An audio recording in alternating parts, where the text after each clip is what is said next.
Miss झालेला sunset बघायला जातो बरोबर आहे ना? I've got one in England. I've got one in the other. Come on guys, once again!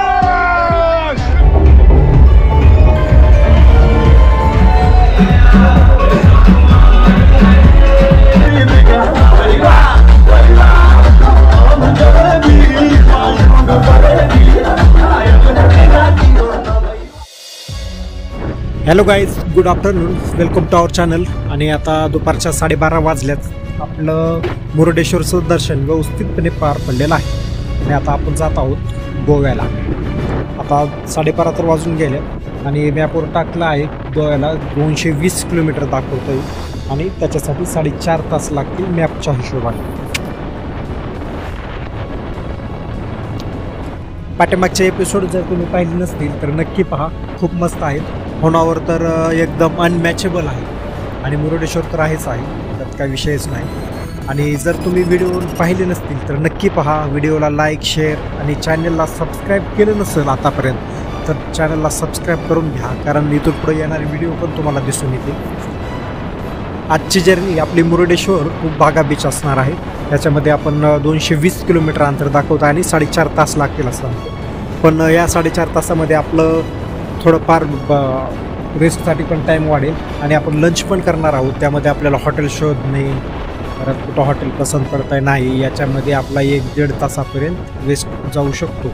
म्हणजे माझ्या अंदाजे नाही म्हणलं तरी 5:30-5:45 वाजतील आपल्याला बागा बीचपर्यंत पोहोचण्यासाठी.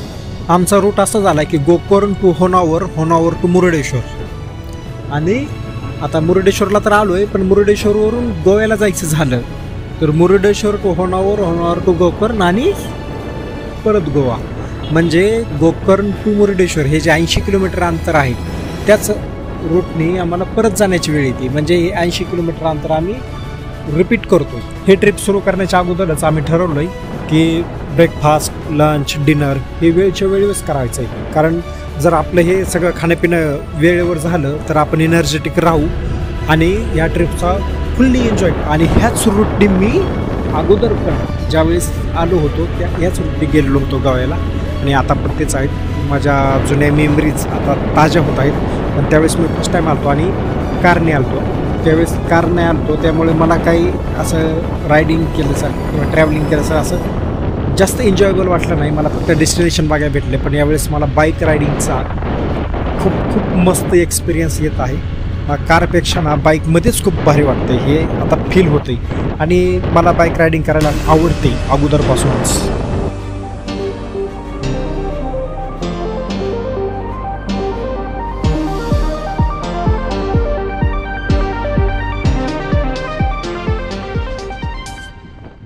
मुरुडेश्वरमध्ये खालच्या मंदिरामध्ये दर्शन झाल्यानंतर ज्यावेळेस आम्ही बाहेर आलो स्टॅच्यूकडे जाताना त्यावेळेस ऊन वाढलंय हे ज्यावेळेस मंदिराच्या बाहेर आलो त्यावेळेसच कळलं. आणि थोडंसं फिरून घाम आला खूप आणि थोडंसं जरा डिहायड्रेशन झालं. मग थोडं आईस्क्रीम वगैरे घेतलं आम्ही, पण तरी पण आता आम्ही नारळ पाण्यासाठी थांबलेलो आहोत. तर नारळ पाणी प्यायल्यामुळे थोडं एनर्जेटिक होईल आणि आपल्याला पण थोडीशी एनर्जी असेल तर आपण ड्रायव्हिंग पण चांगल्या प्रकारे करू शकतो. देतो नारळ पाणी.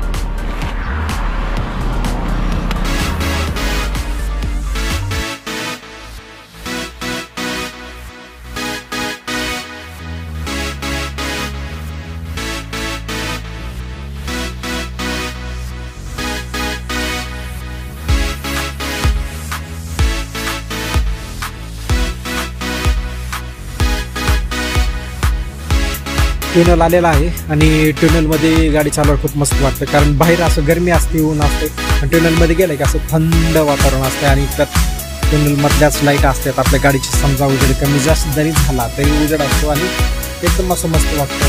तिथं काय आकाश नाही, काय नाही डोंगराच्या खालून. इथं डबल ट्युनल आहे वाटतं, मॅपवर दिसते.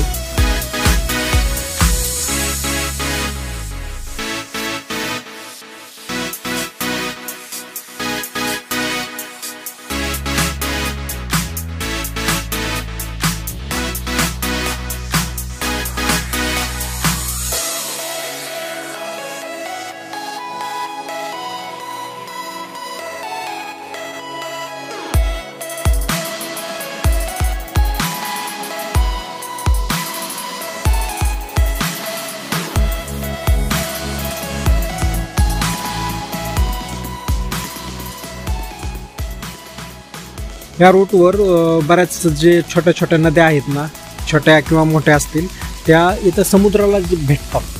जसं की आपण होनावरमध्ये पाहिलेली नदी समुद्राला मिळेल आणि इथं पुढे एक आपल्याला तशीच नदी दिसते आणि त्याच नदीवरून हा ब्रिज जातोय आणि हा ब्रिज असा चढत म्हणजे असं एकदम लेवलमध्ये नाही, चढत जातो, त्यामुळे असा डेंजर दिसतो.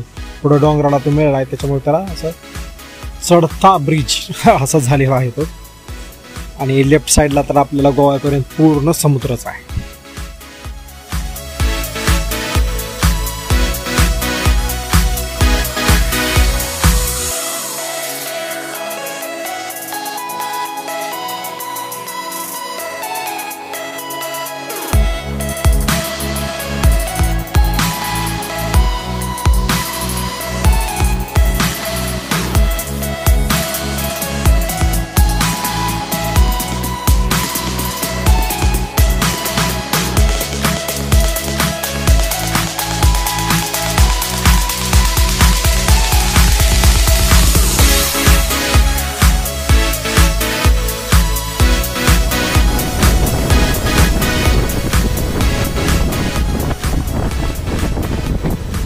कर्नाटक गोवा चेकपोस्ट आलेला आहे आणि आपली गाडी चेक होती का? मे बी नाही, चेक नाही होणार गाडी.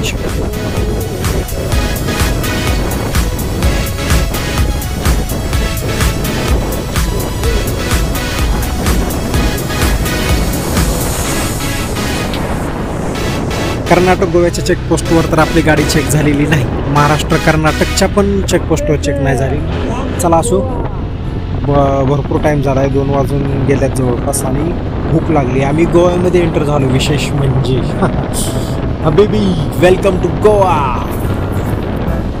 गोव्यामध्ये आलो आणि रोडची साईज छोटी झाली. चला असू द्या, रोडची साईज जरी छोटी झाली असली तरी झाडांची हिरवळ वाढली आणि इथं जरा लालसर माती दिसून येते. थोडंसं नेचर सुटेबल आहे झाडांसाठी वगैरे.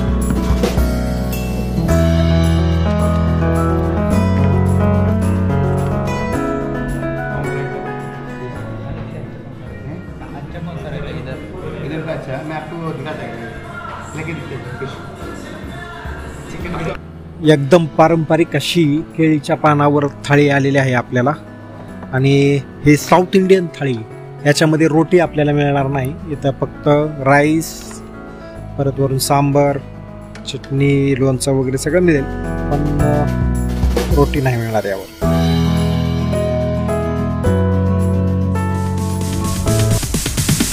Sorry, it's DJ.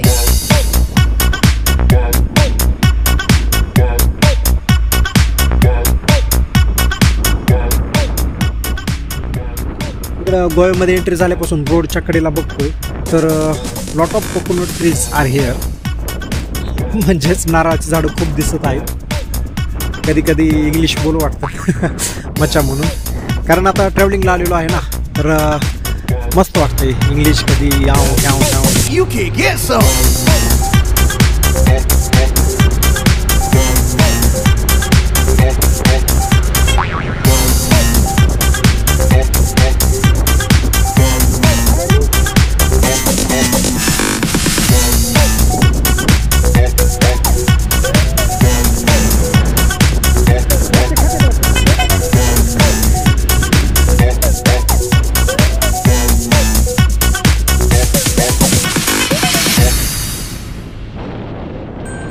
हिंदीमध्ये पण ब्लॉगिंग मला चालू करूशी वाटते.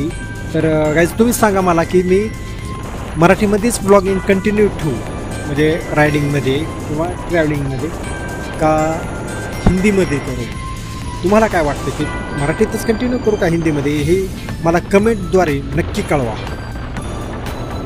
आणि आम्ही येताना जो रूट होता, म्हणजे आम्ही निघलो चिखलीतून सातारा, कोल्हापूर, बेळगाव, परत कर्नाटकमध्ये येल्लापूर, आणि येल्लापूरवरून पोहोचलो गोकर्णला मुक्काम केला.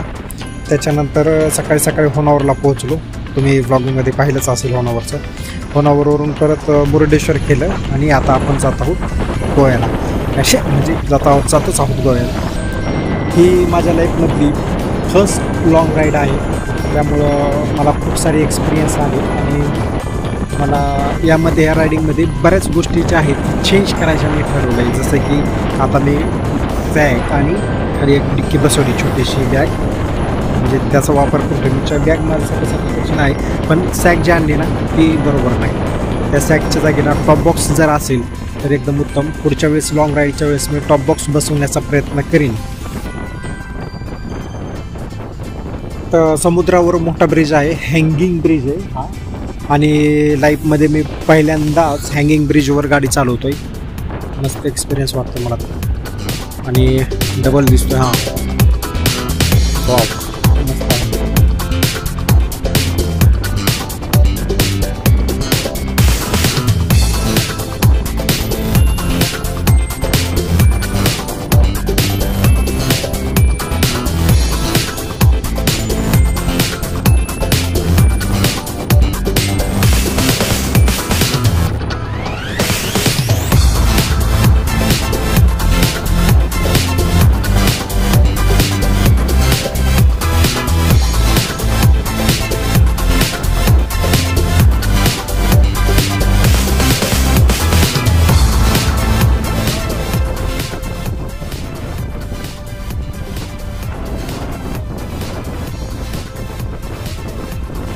इथं वरच्या साईडला पण एक हँगिंग ब्रिज दिसतोय, पण आपल्याला तिथून जायचं नाही, आपण खालून जातो.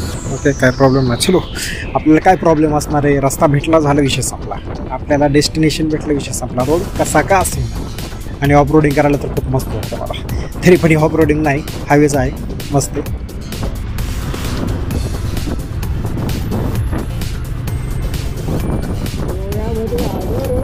आता आम्ही बागा बीचच्या जवळजवळ पोहोचलो आहे, म्हणजे 5.5 किलोमीटर अंतर जवळपास राहिले आहे. गोरख आमच्या पुढं खूप लांब गेलेला आहे, आम्ही पाठीमागे चालतो.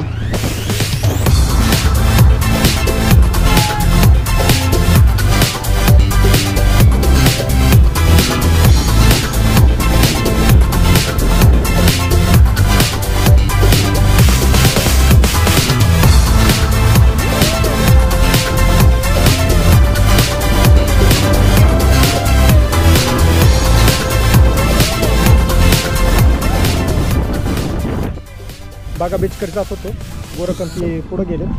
रस्त्यात जाता जाता आम्हाला मेडे दिवस चर्च दिसला.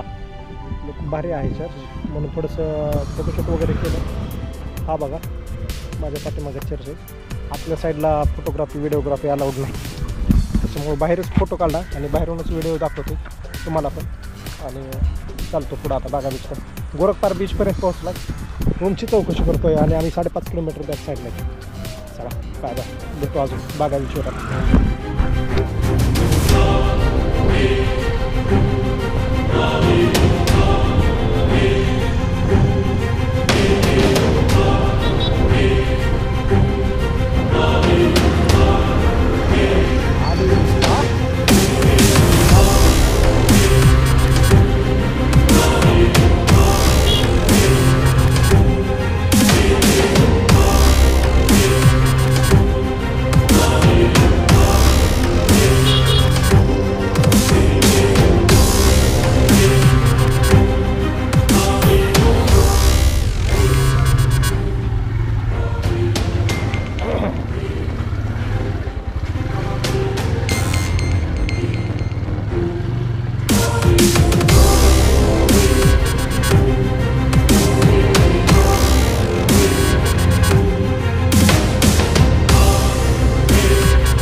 मिस झालेला सनसेट बघायला जातो आम्ही, बरोबर आहे ना.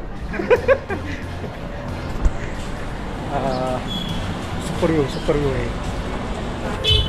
आपल्याला गोष्टी माहिती नसेल तर आपल्याला शोध लावा लागते. आता इथं R&Dच करायला लागलं, रिसर्च आणि डेव्हलपमेंट. बागा बीचचं नावचं डेव्हलपमेंट नव्हतं झालं, त्याच्यामुळे आम्ही डेव्हलप केलं. तेवढं का झालं त्याच्यामुळं थोडं का होईना पण सनसेट भेटतं आपल्या थांबलाय. हे डेकोरेशन